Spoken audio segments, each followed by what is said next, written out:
পদ্ধতি PR system নির্বাচন, জাতীয় সরকার সর্বদলের অংশগ্রহণমূলক সরকার, আর সর্বদলের অংশমূলক সরকার গঠন হতে পারে একমাত্র পিআর সিস্টেম নির্বাচনের ভিত্তিতেই।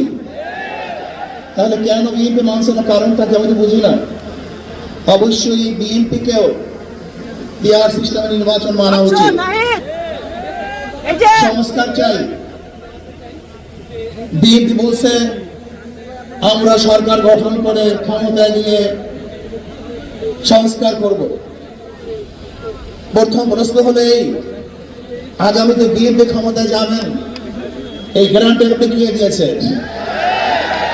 আপনি কিভাবে ভেবেছেন যারা 91 থেকে